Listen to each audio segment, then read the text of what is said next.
Hey, how you guys doing? Welcome back to Esports Talk, and we have some big news for Team Liquid fans, or just big news in general.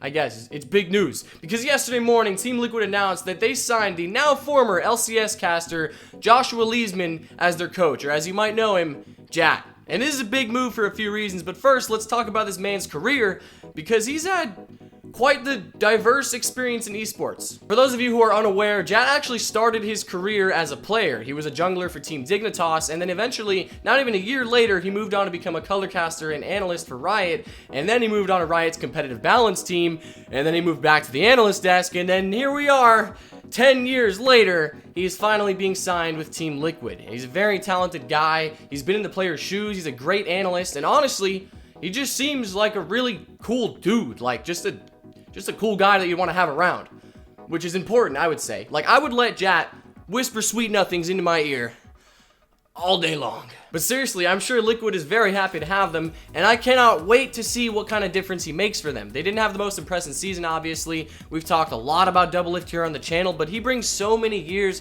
of experience, and when I said he's a nice dude, that's something that I actually find important, because you want a positive learning and playing environment, and I imagine Jatt would just bring that along with him. You know, he's got the nice smile, he's got the nice charismatic voice, you know, so I'm just curious to see what he brings to the table and how this turns out. And you know, in previous videos, I have given Riot a lot of praise, partially because I love the games they make. You know, I'm addicted to Valorant now. I used to be addicted to League, and then I switched over to Rainbow Six, got addicted to that, and now I'm addicted to Valorant. But I feel like Jatt is just a good example of job security in esports, because I feel like that's a concern for many pros out there. Like, what happens after I am no longer doing this gaming career? What happens when I can no longer wield this keyboard and mouse properly? Or what happens, you know, when I reach that certain age and I'm old now and my reflexes just can't keep up with everyone else? But look at what they did for him. You know, they gave him the opportunity to play in the LCS, and then he was given the opportunity to work with Riot as a caster and as an analyst for one of the most successful esports ever,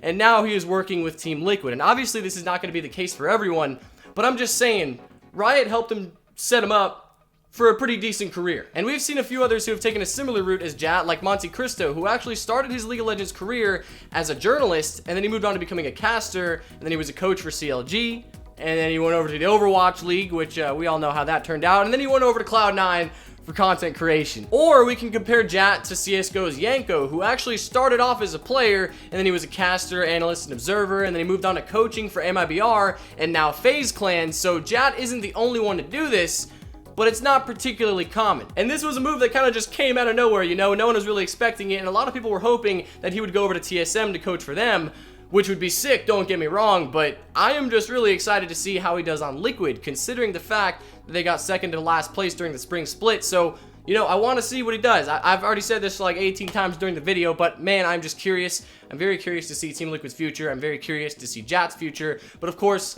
what are you guys' thoughts on this? Are you going to miss him on the analyst desk? Are you happy to see him with Liquid? Or would you maybe have rather seen him with another org or another team, maybe as a coach for them, or just, you know, something else? Because dude's big brain. Dude's got some diversity, dude's got some talents, he's got some skills, he's been doing this for years. Let's see where this goes. Of course, thank you all so much for watching. Drop some comments, let me know what you guys' thoughts on this are. I'll see you guys next time. Bye-bye!